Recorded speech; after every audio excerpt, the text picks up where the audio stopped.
Hello friends, आपल्या सर्वांची आवडती मालिका तू ही रे माझा मितवा या मालिकेच्या आजच्या मंगळवार 10 फेब्रुवारीच्या एपिसोडमध्ये एक खूप जबरदस्त ट्विस्ट आला आहे, ज्यामुळे या मालिकेचं सगळं रंगरूपच बदललं आहे. मग नेमकं घडलंय तरी काय?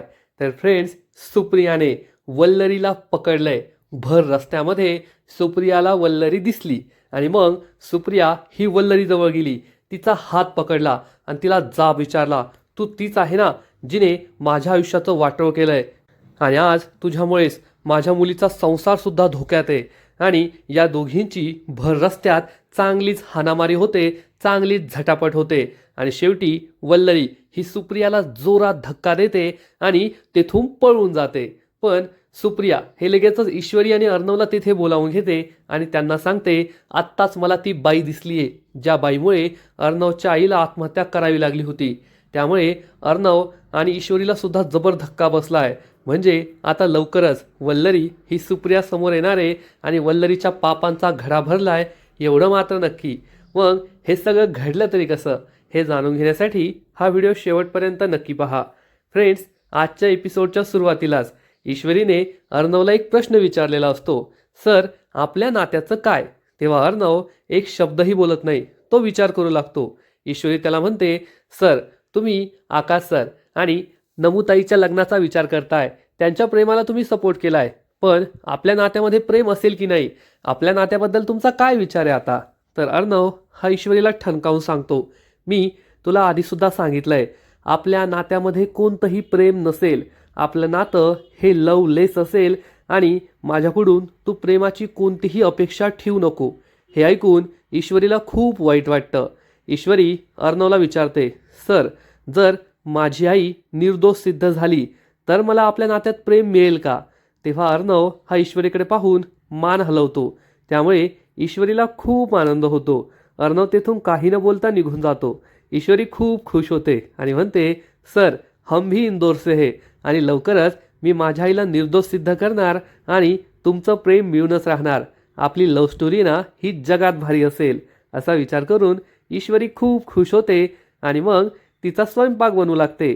आज सगळे लग्नाची बोलणी करायला येणार आहेत, सगळ्यांसाठी छान छान गोडाधोडाचं बनवायचं म्हणून तिची तयारी सुरू असते. तेवढ्यात वल्लरी तेथे येते आणि ईश्वरीला विचारते, आज आकाश आणि नम्रताच्या लग्नाची बोलणी आहे, त्यासाठी तुझी सगळी तयारी सुरू आहे ना? तर ईश्वरी सांगते, हो मामी. तर मामी तिला ठणकावून सांगते, तू कितीही प्रयत्न केले ना तरी नम्रता आणि आकाशचं लग्न होणार नाही, ही काळ्या दगडावरची रेख आहे, हे तू लक्षात ठेव. ईश्वरीला खूप वाईट वाटतं. ईश्वरी मामीला समजवण्याचा प्रयत्न करते, मामी तुम्ही आकाश भाऊजी आणि नम्रता ताईच्या प्रेमाचा तरी विचार करा, मग तुम्ही या लग्नाला नक्की होकार द्याल. मामी चिडून म्हणते, बस कर ग तुझी नाटकं, मला याबद्दल काहीच बोलायचं नाहीये. ती ईश्वरीला हात दाखवून गप्प बसवते आणि तेथून निघून जाते. ईश्वरी डोळे मोठे मोठे करते आणि म्हणते, नमुताई तुझं अवघड आहे, तुझी सासू तर खूप डेंजर आहे. असा विचार करून ईश्वरी हसते आणि आपलं काम सुरू करते. थोड्या वेळानंतर ईश्वरीची आई सुप्रिया, नम्रता लग्नाची बोलणी करायला घरी आलेले असतात आणि सगळेजण हे हॉलमध्ये बसतात, गप्पा टप्पा सुरू असतात. तेव्हा सुप्रिया ही या लग्नाबद्दल सगळ्यांना सांगते, मी एकटीच लग्नाची बोलणी करायला आली आहे, कारण नम्रताच्या बाबांची तब्येत बरी नाही आहे, त्यांना जास्त वेळ एका ठिकाणी बसता येत नाही ना, ते पुढच्या कार्यक्रमाला नक्की येतील. आजी म्हणते, ठीक आहे, आमची काही हरकत नाही आहे. आणि मग ईश्वरी ही सगळ्यांना नाश्ता पाणी देते. तेव्हा नम्रता आणि सुप्रिया या दोघी खूप खुश असतात. मामा हा ईश्वरीला विचारतो, ईश्वरी तू आधी मला एक गोष्ट सांग, आता नम्रता आणि आकाशचं लग्न झाल्यानंतर तू नम्रताची मोठी जाऊ होशील, मग तू तिची मोठी जाऊ म्हणून या घरात वागणार की त्याची छोटी बहीण म्हणून या घरात वागणार?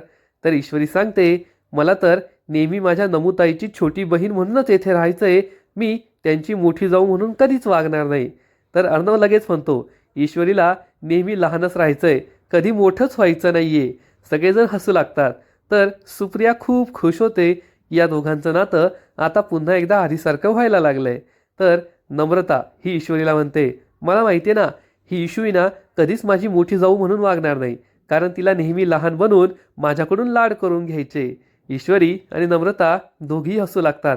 सुप्रियाला सुद्धा आनंद होतो, सगळेच खुश असतात. तेव्हा आजी ही सुप्रियाला म्हणते, चला आता आपण लग्नाची बोलणी करून घेऊया. तर सुप्रियाला मात्र प्रश्न पडतो. ती विचारते, येथे सगळेजण आहेत, पण अंजलीताई आणि आकाशच्या आई नाही आहेत, त्या कुठे गेल्या आहेत? आजी सांगते, अंजलीला आम्ही हॉस्पिटलमध्ये ॲडमिट केलंय. हे ऐकून सुप्रिया खूप घाबरते आणि विचारते, काही सिरियस आहे का? तर आजी सांगते, नाही नाही, डॉक्टरांनी फक्त तिला ऑब्झर्वेशनमध्ये ठेवलंय, तिची तब्येत सुधारावी म्हणून. सुप्रिया म्हणते, ठीक आहे, पण मामी कुठे आहेत? त्यांची माझी तर भेटच झाली नाहीये. तेव्हा ईश्वरी खोटं सांगते, त्यांना महत्त्वाचं काम होतं ना, म्हणून त्या बाहेर गेल्या आहेत. तर सुप्रिया लगेच म्हणते, कोणतं महत्त्वाचं काम? इथे मुलाच्या लग्नाची बोलणी होतीये, त्यापेक्षा जास्त महत्त्वाचं काम कोणतं असेल? ईश्वरी काही बोलणार तेवढ्यात मामा तिला थांबवतो आणि म्हणतो, थांब ईश्वरी, हे सगळं सांगायची गरज नाहीये. आणि मामा आजीला म्हणतो, आई, आता हे नातं जुळणार आहे आणि कोणतंही नातं हे खोटं बोलून नाही जुळवता येत. मला त्यांना सगळं सत्य सांगायलाच हवं. घरातील सगळ्यांना हे पटतं. सुप्रिया खूप घाबरते. मामा हा सुप्रियाला म्हणतो, सुप्रिया वहिनी, आम्हाला तुमच्यापासून काहीच लपवायचं नाहीये. आकाश आणि नम्रताच्या लग्नाला आमच्या सगळ्यांचा होकार आहे. आम्ही सगळे खूप खुश आहोत, आनंदाने संमती दिली आहे. पण आकाशच्या आईला मात्र हे लग्न मान्य नाहीये. ती या लग्नापासून खुश नाहीये. म्हणूनच ती जाणून बुजून घराबाहेर गेली आहे. कारण तिला या लग्नाला संमती द्यायची नाहीये. त्यामुळेच ती या लग्नाच्या बोलणीला येथे नाही थांबली. हे ऐकून सुप्रियाला जबर धक्काच बसतो. मामा म्हणतो, आम्हाला माफ करा. तर सुप्रिया म्हणते, तुम्ही कशाला माफी मागताय? यात तुमची काहीच चूक नाहीये. घरातील सगळेजण खूप टेन्शनमध्ये येतात. मामा म्हणतो, जाऊ द्या ना, जरी ती तयार नसली ना, तरी आम्ही सगळे तयार आहोत ना. आपण धूमधडाक्यात आकाश आणि नम्रताचं लग्न लावून देऊ. परंतु सुप्रिया ही चक्क यासाठी नकार देते. त्यामुळे सगळ्यांनाच जबर धक्का बसतो. मामा, आकाश, आजी, नम्रता, ईश्वरी, अर्णव या सगळ्यांना जबर धक्का बसतो. ईश्वरीची आई सुप्रिया उभी राहते आणि म्हणते, मला माफ करा, परंतु जर आकाशची आई या लग्नाला तयार नसेल तर या लग्नाला काय अर्थ आहे? आणि जेव्हा दोन लोकांचं लग्न होतं, एका मुलीचं एका मुलाचं लग्न होतं ना, तेव्हा संपूर्ण कुटुंब एका नात्यात गुंफलं जातं. आणि जर या नात्यातील एक महत्त्वाचं फूल म्हणजे आकाशच्या आईला जर हे लग्न मान्य नसेल तर या घरात माझी नम्रता कसा संसार करणार आहे? तिच्यासाठी येथे संसार करणं, नांदणं खूप अवघड जाईल. हे ऐकून सगळे खूप टेन्शनमध्ये येतात. सुप्रिया एक स्टँड घेते नाही आणि सांगते की जोपर्यंत आकाशची आई या लग्नाला होकार देत नाही, त्यांची संमती नसेल, तोपर्यंत आपण थोडं थांबूया, आपण यापुढे नको जायला. असं म्हणून सुप्रिया आजीसमोर हात जोडते आणि म्हणते, मला माफ करा, पण मला सध्या ही लग्नाची बोलणी नाही करायची जोपर्यंत आकाशची आई या लग्नाला होकार देत नाही. हे ऐकून सगळेजण खूप दुःखी होतात. ईश्वरी सुप्रियाला समजवण्याचा प्रयत्न करते. आई, ठीक आहे, आपण कमीत कमी लग्न ठरवूया, लग्नाची बोलणी करूया. वल्लरी मामी आज न उद्या नक्की ऐकतील. पण सुप्रिया यासाठी नकार देते आणि म्हणते, नाही ईश्वरी, असं नाही होणार. आणि ती चक्क नम्रताचा हात पकडते आणि म्हणते, नम्रता चल घरी.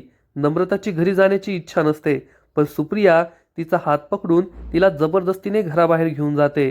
त्यामुळे आजीला खूप वाईट वाटतं आणि ती दुःखी होऊन खाली बसते. ईश्वरी सुद्धा दुःखी होते. अर्णवला सुप्रियाचा चांगलाच राग येतो. आकाश खूप दुःखी झालेला असतो. मामाला समजतं की त्याला वाईट वाटलंय. आजीलाही धक्का बसलेला असतो. ईश्वरी दुःखी होते. अर्णवला मात्र हे आवडत नाही की ईश्वरीची आई अशी वागली आहे आणि लग्नाची बोलणी न करताच येथून निघून गेली आहे. सुप्रिया ही नम्रताला टाराटारा फराफरा ओढत घरी आणते आणि तिला समजवण्याचा प्रयत्न करते. नमू, तुला हे कळत कसं नाहीये? जर आकाशची आई, तुझी होणारी सासू या लग्नाला तयार नसेल तर तू त्या घरात कशी आनंदी राहशील? रोज काही ना काहीतरी कटकटी होतील, भांडणं होतील आणि त्या घरात तुझं राहणं हे मुश्किल होऊन जाईल. त्यामुळे सध्या आपण थांबूया. नम्रता खूप दुःखी होते आणि म्हणते, आई, तू हे सगळं का करतीयस? तू आज लग्नाची बोलणी करू शकली असती. आमचं लग्न आज ठरलं असतं. तर सुप्रिया तिला तेच तेच समजावण्याचा प्रयत्न करते. नमू, ही योग्य वेळ नाहीये. आकाशच्या आईने संमती दिली की त्यानंतर आपण लग्नाची बोलणी करूया आणि लग्नही करूया. तर नम्रता रडू लागते आणि म्हणते, आई, मला माहिती आहे माझं लग्न होणार नाहीये. मी ना कम नशिबी आहे. त्यामुळे माझ्या आयुष्यात कोणतंच सुख येत नाही. आधीही माझं लग्न मोडलं आणि आताही माझं लग्न मोडलं. कारण आकाशची आई या लग्नाला कधीच परवानगी देणार नाही आणि त्यामुळे तू लग्नाला परवानगी देणार नाही. माझं आणि आकाश सरचं लग्न कधीच होणार नाही. मला आहे ना आता या सगळ्या गोष्टींचा कंटाळा आलाय. नको नको असं झालंय. मी आता जीवच देते. मला जगायचंच नाही असं म्हणून नम्रता धावत पळत किचनमध्ये जाते. सुप्रिया खूप घाबरते. ती तिच्या मागे मागे जाते. तर नम्रता चक्क एक चाकू घेते आणि म्हणते आता मी ना माझ्या हाताची नस कापते आणि जीवच देते. सुप्रिया तिचा हात पकडण्याचा प्रयत्न करते पण नम्रता काहीच ऐकत नाही. आई सोड मला, मला नाही जगायचंय असं म्हणून ती तिचा हात सोडवण्याचा प्रयत्न करते. सुप्रियाला खूप राग येतो आणि सुप्रिया नम्रताच्या खाटकन मुस्काटात मारते. त्यामुळे नम्रता शांत होते, रडू लागते. सुप्रिया तिला समजावून सांगते, नम्रता तुझं लग्न नाही मोडलंय, अजूनही तुझं लग्न होऊ शकतं. मी तुला फक्त एवढं सांगतेय की थोडा वेळ वाट पहा. आज ना उद्या आकाशच्या आईची संमती मिळेल आणि मग तुमच्या दोघांचं लग्न होईलच ना. नम्रता रडत लागते आणि सुप्रियाला मिठी मारते. सुप्रिया तिला शांत करते. दोघीही खूप दुःखी असतात. इकडे मामा आणि आजीसुद्धा दुःखी असतात. आजी चिडून म्हणते, आज वल्लरीने ठीक नाही केलंय. ती लग्नाच्या बोलणीसाठी नाही थांबली. सुप्रियाचं काहीच चुकलेलं नाहीये. सगळी चूक वल्लरीची आहे. आज त्या वल्लरीमुळे मला मान खाली घालावी लागली. मामासुद्धा चिडतो आणि म्हणतो, आई आजपर्यंत मी फक्त आमचा संसार टिकावा, हे नातं टिकावं म्हणून वल्लरीचा हा घाणेरडा स्वभाव सहन करत आलोय. पण आज त्या स्वभावाचा त्रास माझ्या मुलाला सुद्धा होतोय आणि मला हे सगळं सहन करण्यापलीकडे गेलंय. सुप्रिया वहिनींचं काहीच चुकलं नाहीये. जर मुलाची आईच लग्नाला तयार नसेल तर त्या तरी लग्नाला कशा तयार होतील. आजी म्हणते, हो खरंय, त्यांचं नाही चुकलंय. सगळी चूक या वल्लरीची आहे. वल्लरी जर आज थांबली असती तर तिला काय फरक पडला असता. तिला स्वतःच्या मुलाच्या सुखापेक्षा स्वतःचा इगो महत्त्वाचा आहे आणि त्यासाठीच ती हे सगळं करतीये. ईश्वरी हे सगळं ऐकत असते आणि तिलाही वाईट वाटतं.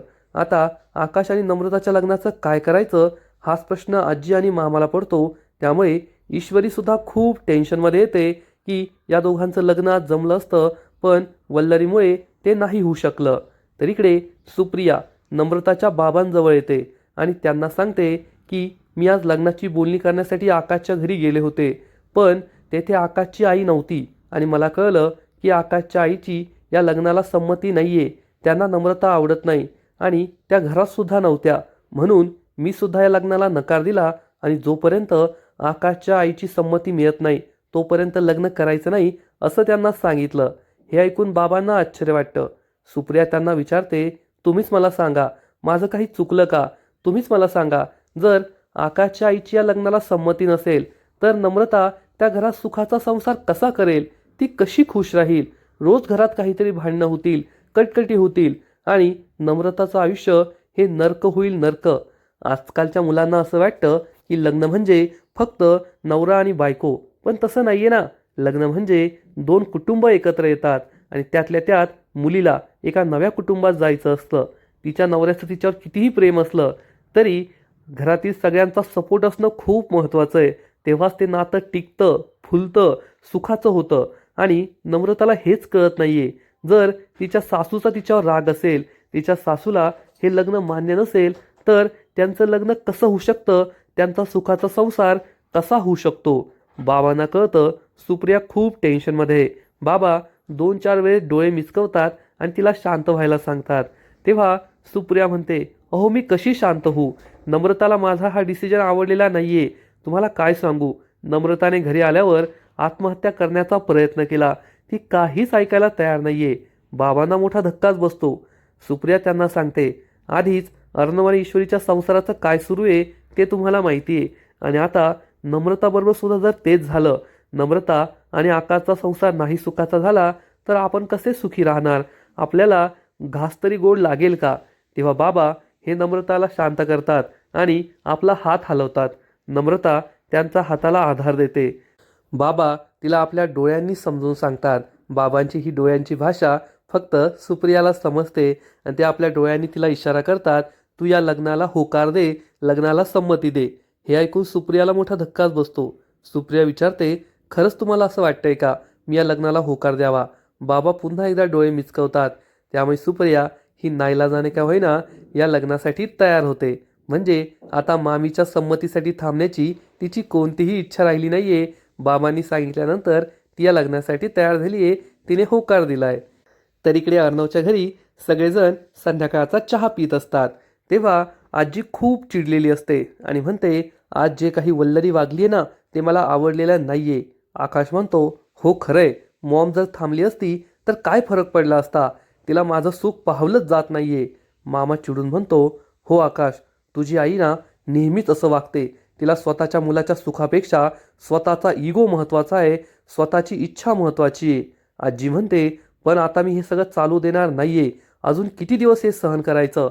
मामा म्हणतो, हो, आता तिचं अति होतंय, आपण हे सहन करायला नकोय. तेव्हा ईश्वरी तेथे चहा घेऊन येते. मामा तिला विचारतो, ईश्वरी, तुझ्या आईने तर या लग्नाला संमती नाही दिलीये, पण जर आपण तुझ्या बाबांशी बोललो तर ते त्यांना कन्व्हिन्स करू शकतील. ईश्वरी म्हणते, मामा, मी बाबांशी बोलू शकते, पण जर आईची संमती नसेल तर बाबासुद्धा संमती नाही देणार. त्यामुळे मामा, आजी आणि आकाशला खूप वाईट वाटतं. अर्णव चिडून म्हणतो, येथे सगळेजण फक्त स्वतःचा विचार करताय, पण आकाश आणि नम्रताचा विचार कुणी करतंय का? त्यांच्या मनाचा विचार कुणी करतंय का? त्या दोघांच्या प्रेमाचा विचार सगळ्यांनी करायला हवा आणि आपापला इगो बाजूला ठेवायला हवा. सगळ्यांनाच हे पटतं. तेवढ्यात ईश्वरीला मोबाईल वाजतो. ती फोन उचलते तर सुप्रिया तिला सांगते, ईश्वरी, तेथे सगळे कसे आहेत? ईश्वरी सांगते, सगळे खूप दुःखी आहेत, कारण हे लग्न नाही ठरलं. तर सुप्रिया सांगते, पण आता सगळं बदललंय.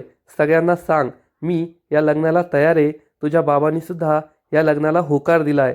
नम्रता हे सगळं ऐकत असते. हे ऐकून ईश्वरीला खूप आनंद होतो आणि ती आनंदाने जोरात ओरडते. त्यामुळे सगळे दचकतात आणि तिच्याकडे आश्चर्याने पाहतात. तेव्हा ईश्वरी सुप्रियाला विचारते, आई, तू अचानक कशी तयार झाली? तू तर नकार दिला होतास. सुप्रिया सांगते, तुझ्या बाबांनी मला समजावून सांगितलंय आणि घरात सगळ्यांना सांग, आज संध्याकाळी आम्ही सुपारी फोडायला येतोय. ईश्वरी खूप खुश होते. नम्रताने हे सगळं ऐकलेलं असतं. सुप्रिया अजूनही दुःखीच असते, पण बाबांमुळे तिने या लग्नाला होकार दिलेला असतो. इकडे ईश्वरीला आनंदाचं उधाण आलेलं असतं आणि ती सांगते, आईने लग्नाला होकार दिलाय. त्यामुळे सगळे खूप खुश होतात. आकाश तर आनंदाने उड्याच मारू लागतो. मामी, आजी, मामा सगळे खूप खुश होतात आणि मामा हा आकाशला विचारतो, काय मग, खुश ना? आकाश खूप लाजतो आणि म्हणतो, हो, खूप खुश. ईश्वरी हसते. आजीसुद्धा म्हणते, पहा पहा, कसा मुलीसारखा लाजतोय. अर्णवसुद्धा त्याची चेष्टा करतो. मामा हसू लागतो. ईश्वरी सांगते, आई आणि नमुदीदी आजच येणारे सुपारी फोडायला. मी सगळी तयारी करायला घेते आणि सगळेजण तयारी करू लागतात. तर इकडे नम्रता सुप्रियाला घट्ट मिठी मारते आणि थँक्यू आई म्हणते. सुप्रियाच्या डोळ्यात पाणी असतं, आनंदाश्रू असतात. नम्रता बाबांनाही मिठी मारते आणि बाबांना थँक्यू म्हणते. पण सुप्रियाला अजूनही टेन्शन आलेलं असतं.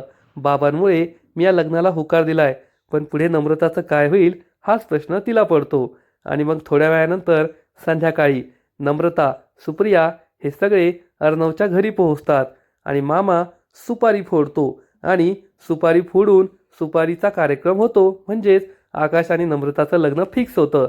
सगळे टाळ्या वाजवतात. मामा हा आकाश आणि नम्रताच्या मध्ये येतो आणि अनाऊन्समेंट करतो, आता सुपारी फुटलीये, म्हणजे आकाश आणि नम्रताचं लग्न ऑफिशियली ठरलंय आणि लग्न हे लवकरात लवकर होईल. सगळ्यांना आनंद झालेला असतो. आकाश आणि नम्रता एकमेकांनाच कॉंग्रॅच्युलेशन्स म्हणतात, एकमेकांकडे प्रेमाने पाहत असतात. सगळेजण त्यांच्यावर हसतात. आजी म्हणते, पहा या दोघांचं काय चाललंय. तर अर्णव म्हणतो, आता कुणी त्यांना कॉंग्रॅच्युलेट नाही केलं, मग ते स्वतःच एकमेकांना करताय. ईश्वरी हसू लागते. घरात आनंदाचं वातावरण असतं, सगळे खुश असतात. पण सुप्रियाला मात्र वेगळंच टेन्शन असतं. ती खूप टेन्शनमध्ये असते. ईश्वरीला हे कळतं. ईश्वरी सुप्रियाजवळ येते आणि विचारते, आई, आता काय झालंय? तू इतकी टेन्शनमध्ये का आहे? मला आहे ना, आकाशच्या आईचं खूप टेन्शन आलंय. जर त्यांचाच या लग्नाला होकार नसेल तर नम्रता या घरात खुश कशी राहील, आनंदी कशी राहील? ईश्वरी तिला समजावून सांगते, आई काळजी करू नको. तुझी आणि बाबांची पुण्याईच एवढी आहे ना, की आम्ही दोघी बहिणी या घरात आनंदाने नांदू, खूप सुखाने संसार करू, काळजी करू नको. हे ऐकून सुप्रियाला सुद्धा धीर येतो आणि आजचा एपिसोड येथेच संपतो. फ्रेंड्स, खरंच आजचा एपिसोड खूप भारी होता. आधी तर आकाश आणि नम्रताला मोठा धक्का बसला. सुप्रियाने लग्नाला नकार दिला आणि मग त्यानंतर सुप्रियाने लग्नाला होकार दिला आणि या दोघांना आनंदाचा धक्का बसला. एपिसोड तर भारी होता, पण या मालिकेचा पुढील एपिसोड आणखीन भारी असणार आहे. आजपर्यंतचा सगळ्यात मोठा ट्विस्ट येणार आहे. मग नेमकं घडणार तरी काय? तर फ्रेंड्स, पुढील एपिसोडमध्ये आपण पाहू की जेव्हा सुप्रिया ही रस्त्याने घरी जात असेल तेव्हा तिला रस्त्यात चक्क वल्लरी फोनवर बोलताना दिसणार आणि सुप्रिया तिला पाहता क्षणी ओळखेल आणि मग सुप्रिया यावेळेस वल्लरीजवळ जाईल आणि चक्क वल्लरीला ती पकडणार. सुप्रियाला पाहून वल्लरीला सुद्धा जबर धक्काच बसेल. पण वल्लरी, तू कोण, मी कोण, मी तर तुला ओळखतच नाही, अशी नाटकं करणार आणि विचारणार, ओ बाई कोण आहे तुम्ही आणि मला असं का पकडलंय? पण सुप्रिया खूप चिडलेली असेल. सुप्रिया म्हणेल, तू नाही ओळखलं मला, पण मी तुला ओळखलंय. तू तीच आहे ना जिच्यामुळे माझ्या आयुष्याचं वाटोळं झालं, माझी बदनामी झाली, अर्णवच्या कुटुंबावर एवढं मोठं संकट आलं. तू तीच आहे जिच्यामुळे आज माझ्या मुलीच्या संसारावर सुद्धा संकट आलंय. आज मी तुला सोडणार नाही. वल्लरी चांगलीच घाबरते. पण ए बाई, मी तुला नाही ओळखत, कोण आहे तू, असं म्हणून ती स्वतःला सोडवण्याचा प्रयत्न करते. पण सुप्रियाने आज ठरवलेलं असतं या वल्लरीला नाही सोडायचं, आता तिला पकडून न्यायचं आणि अर्णव समोर उभं करायचं. पण आपल्याला माहिती आहे की वल्लरी ही फुकटचं खाऊन खाऊन चांगलीच बॉडी बिल्डर झाली आहे. त्यामुळे वल्लरी ही चक्क सुप्रियाला जोरात ढकलून देते आणि पळून जाते आणि सुप्रियाचं डोकं एका बाईकच्या हँडलवर आदळतं. त्यामुळे तिच्या डोक्याला दुखापत होते आणि तोपर्यंत वल्लरी ही गाडीत बसून तेथून पळून जाते आणि मग सुप्रिया ही लगेचच ईश्वरीला कॉल करते. ईश्वरी आणि अर्णव तेथे येतात आणि विचारतात काय झालं. तर सुप्रिया त्यांना सांगते, आता मी त्या बाईला पाहिलं ज्या बाईमुळे तुमच्या आईने आत्महत्या केली होती. हे ऐकून अर्णव आणि ईश्वरीला जबर धक्काच बसणार. पण आता सगळ्यात महत्त्वाचं म्हणजे ही बाई कोण हे सुप्रियाला माहीत नाहीये. अर्णव आणि ईश्वरी तिला विचारणार, कोण होती ती बाई, तुम्ही तिला पाहिलं का, तिचं नाव माहिती आहे का, ती कोठे राहते, पत्ता माहिती आहे का? पण सुप्रियाला यातील काहीच माहीत नाहीये. खरं सांगायचं तर ती बाई म्हणजे मामी आहे, जी अर्णवच्या घरात राहते. अर्णव आणि ईश्वरी तिला ओळखतात, पण सुप्रियाला हे माहीत नाहीये. आजच्या डिजिटल युगामध्ये जेथे सगळ्यांकडे मोबाईलमध्ये फोटोज असतात, सोशल मीडियावर स्टेटस ठेवले जातात आणि नम्रता, ईश्वरी या सगळ्यांना वल्लरी मामी माहिती आहे. पण एकदाही सुप्रियाने किंवा ईश्वरी नम्रताने आकाशची आई नेमकी कोण आहे, ती दिसते तरी कशी, हे कधी विचारण्याचा दाखवण्याचा प्रयत्न सुद्धा केला नाहीये. त्यामुळे सुप्रियाला वल्लरी माहीतच नाहीये. आणि जरी सुप्रियाने आजपर्यंत तिला दोनदा पाहिलंय, एकदा याआधी सुद्धा तिने तिला रस्त्यावर पाहिलं होतं आणि आज तर तिला पकडण्याचा प्रयत्न सुद्धा केला, पण तरीसुद्धा तिला सांगताच येणार नाही की ती बाई कोण आहे. पण आता हळूहळू या वल्लरीच्या पापांचा घडा भरलाय. आज ना उद्या सुप्रियाला समजणार की ही वल्लरी अर्णवच्याच घरात राहते, ती अर्णवची मामी आहे आणि मग वल्लरीचा खेळ संपणार, तिचा खेळ खल्लास, एवढं मात्र नक्की. तर फ्रेंड्स, पुढील एपिसोड खूपच भारी असणार आहे. हा एपिसोड पाहायला मजा येईल, कारण जेव्हा सुप्रिया आणि वल्लरीची चांगलीच मारामारी होईल, या दोघींची झटापट होईल, तेव्हा हा एपिसोड खूपच रंगतदार होणार आहे. तर तुम्हाला सुद्धा तू ही रे माझा मितवा ही मालिका आवडते ना? नक्कीच कमेंट करून सांगा. या मालिकेत आता या सुप्रियाचा आणि नम्रता या दोघींचं हे जे भांडण सुरू झालंय, त्यातून वल्लरीचा खेळ संपायला हवा ना? नक्कीच कमेंट करा. आणि तू ही रे माझा मितवा या मालिकेचे असेच नवीन नवीन अपडेट्स सर्वात आधी जाणून घेण्यासाठी व्हिडिओला लाईक करा, शेअर करा, चॅनलला सबस्क्राईब करून बेल आयकॉनवर क्लिक करा, म्हणजे या मालिकेचे नवीन नवीन एपिसोड तुम्हाला सर्वात आधी पाहायला मिळतील. खूप खूप खूप धन्यवाद.